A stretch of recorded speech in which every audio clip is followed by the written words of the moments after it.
Muraho neza abavandi, nitwa Melinda Ange. Tukaba twari tuje hano kuri Sportive Hotel, niho turi twaje gukorera umusista wacu anniversaire. Tugiye kumutungura. Yaraje aje muri anniversaire azi yuko ari yanjye n'umugabo we, ariko nibo tugiye gukora happy anniversary ya wedding y'imyaka 15. So ubushize iwo mugore aherutse gusurprising umugabo wiwe, ariko none twebwe ubwacu nk'abasista biwe bavukana tugiye kumukorera akarori. Guys, ubu ngubu tugiye kumusurprising na keke. Mukomeze mukurikirane ikiganiro, murakoze.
Happy wedding anniversary, my people!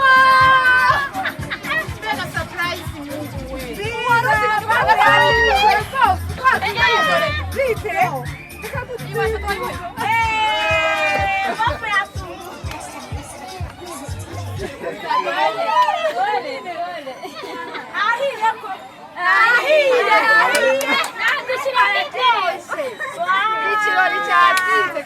abakunzi ba MK Family TV n'abakunzi ba MK Family TV fotora yindi icyuma se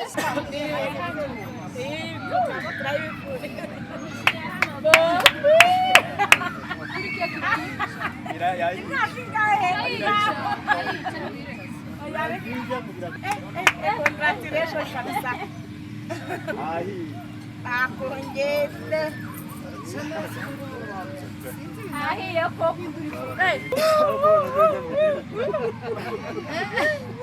cyane kuri birangije cyane mana sister mambi ya doke kwa cyane kira makuru ko tugiye kujya muri anniversaire twashushe nyine anniversaire ya Mary ndabwa cyane no kwihangana urabona umugabo ntaho ari hagati ari ya Mary yari yantumenye na buri munsi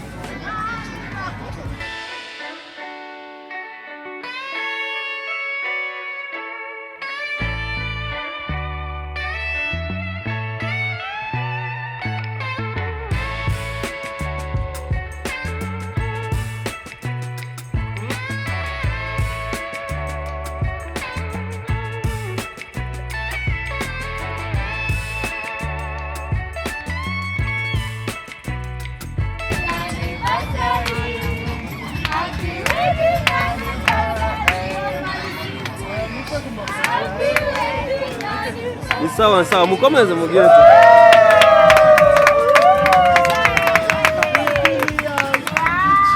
Happy New Year.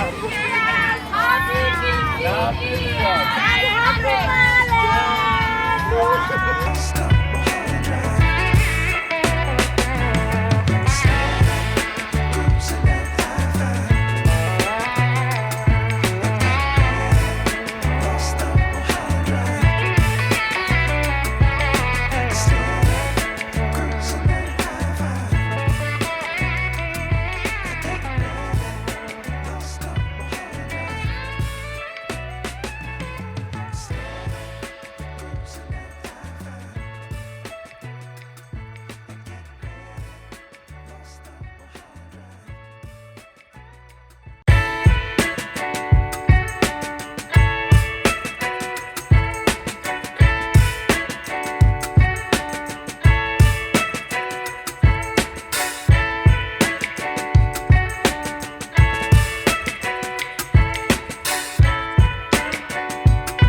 Hello guys.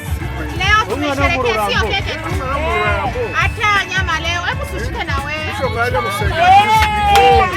nyama leo. Onyeshana nyama hapo. He's wedding anniversary.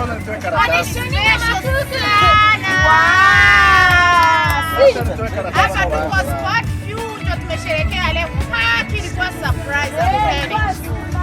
Wow, hebu kia chakula nzuri.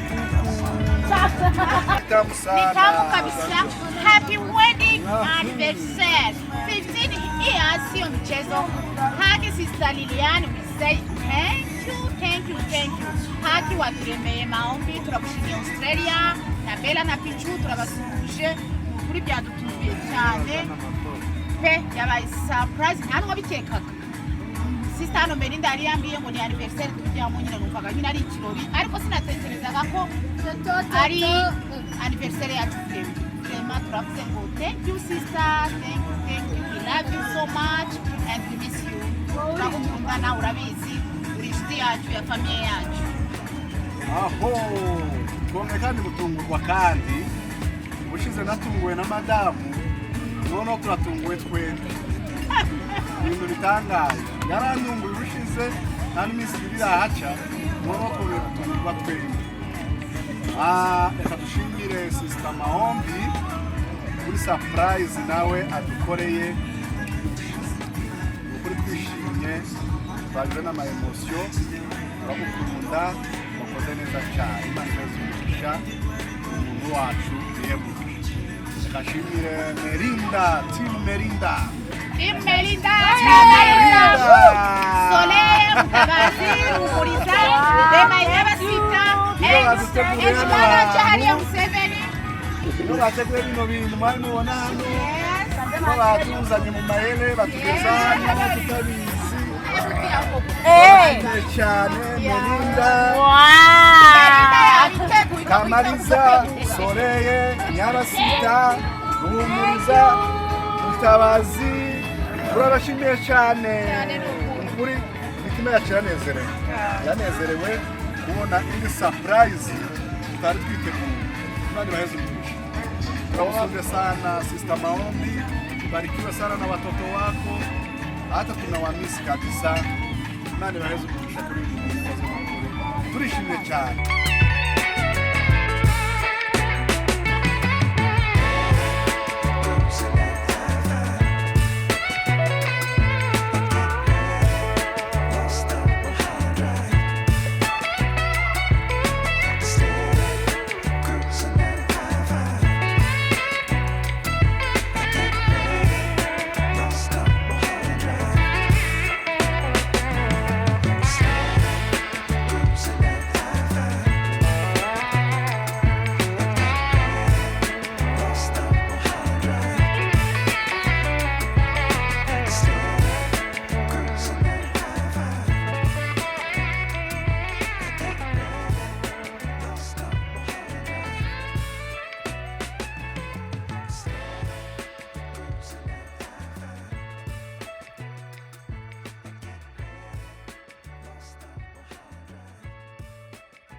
Murakoze cyane umunyamakuru wacu abajije ikibazo ciza ndagushimiye cyane.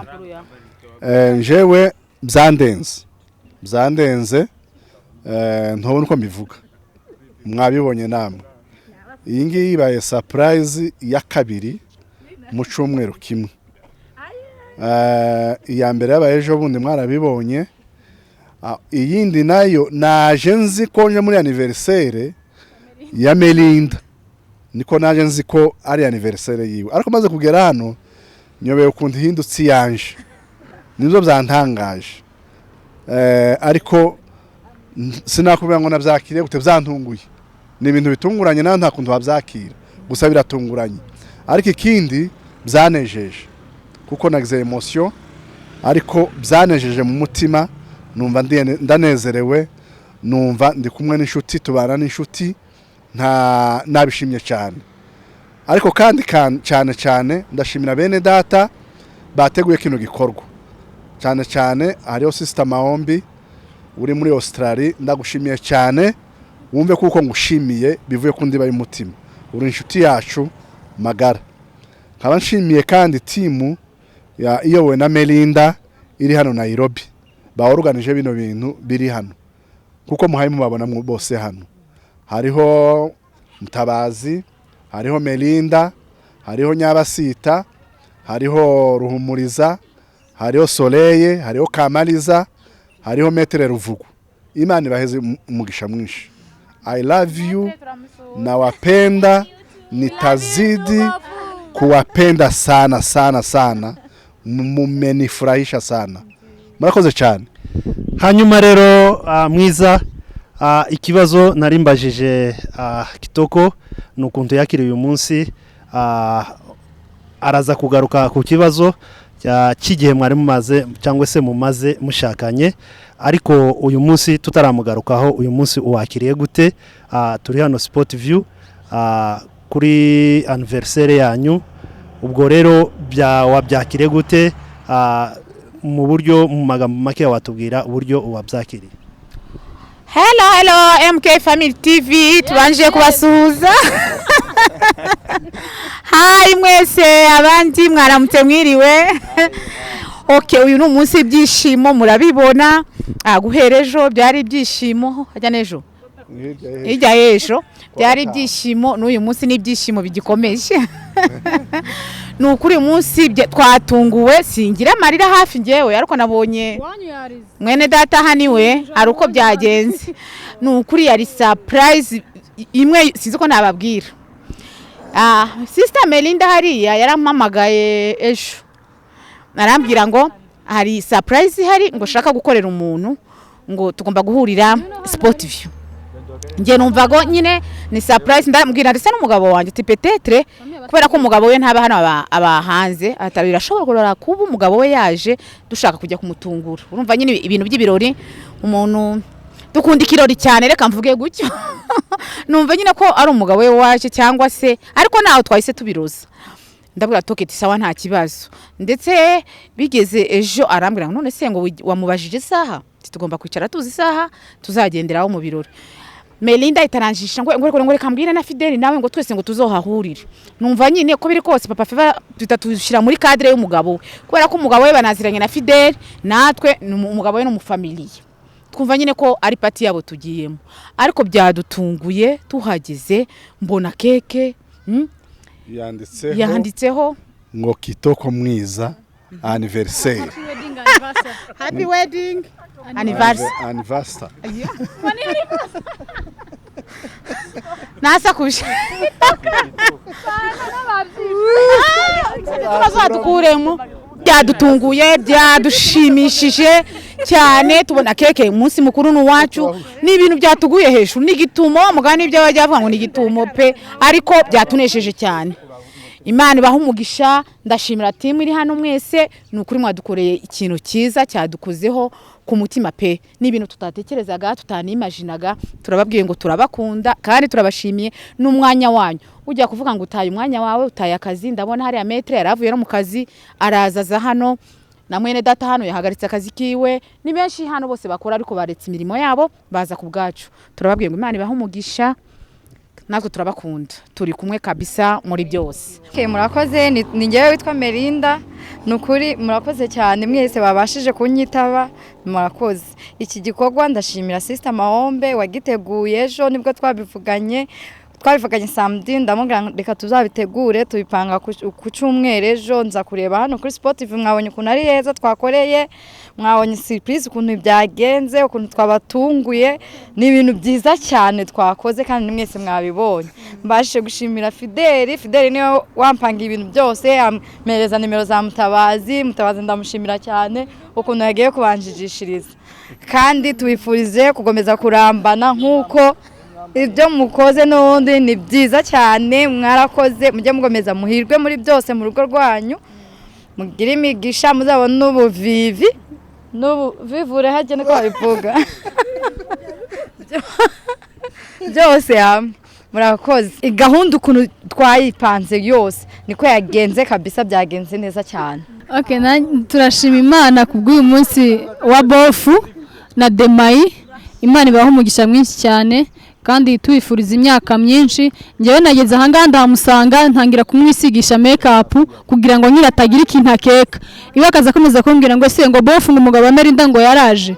Toya ntabwo yaje, ni anniversaire iwe y'ubukwe nyine y'imyaka bamaranye n'umugabo. Akambaza akanjijisha ngo se ngo ko muzehe na mukecuru bataje. Nanga ntago baje byose z'abasaza n'abakecuru, kuba bofu yaje niwe musegege mukuru.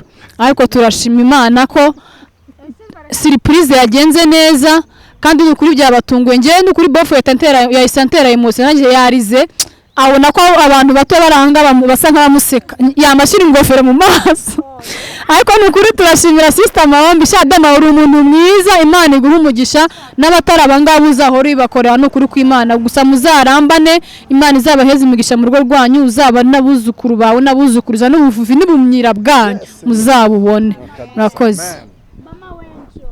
Bwana asifiwe. Amen. Bwana asifiwe tena.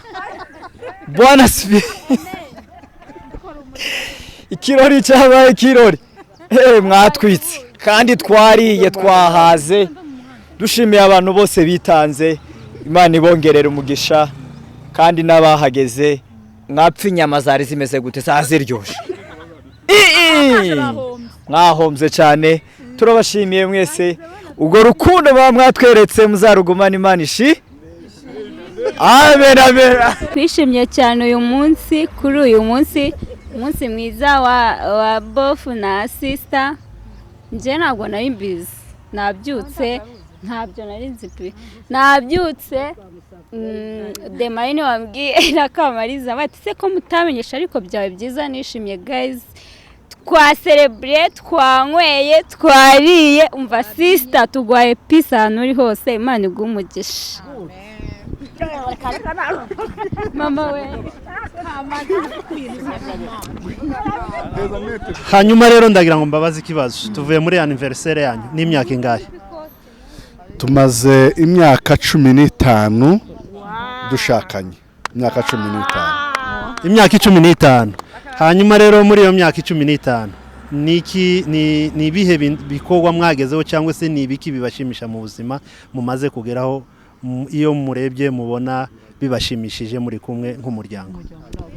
Ibintu tumaze kugeraho cyangwa byadushimishije twabyaye abana beza dufite abana babiri b'abahungu n'umukobwa umwe abana babiri b'abahungu n'umukobwa umwe kandi ikindi kiruta kibindi nuko twakomeje gukundana nkuko twabitangije kandi turakomeje. Icya gatatu Imana iba mu rugo iwacu izayirirwa ahandi ndetse ntizayirirwa ahandi izinahirwa ikanaharara niko bimeze kabisa. Urakoze cyane mwiza. Hanyuma rero ngubaza akabazo kamwe kugira ngo tuze gusoza ikiganiro cyacu. Ngubaza akabazo kamwe kugira ngo tuze gusoza ikiganiro cyacu. Hanyuma muri iyo myaka 15 mutubwiye mumaze mwubatse watubwira wakwibuka umunsi ushobora kuba waratanze akanimero kawe umunsi wa mbere bakubaza izina? gusa nyine n'ibyishimo urabona abantu gusaka barase ngo hajya ngo gute kibazo sindi kujibu. Wakwibuka umunsi cyangwa se amasaha naho wari uri umunsi bakubaza izina cyangwa se umunsi ushobora kuba waratanze akanimero kawe ugaheza kitoko? Twari turi muri repetition ndumva ari nkaho ngaho twamenyaniye twari turi ku rusengero hari ku mugoroba dusoza repetition. Yego nuko niko byari bimeze. Murakoze cyane turabashimiye. Imana ikomeze bane namwe mu rugo muri iyo myaka 15. Urakoze bwana munyamakuru.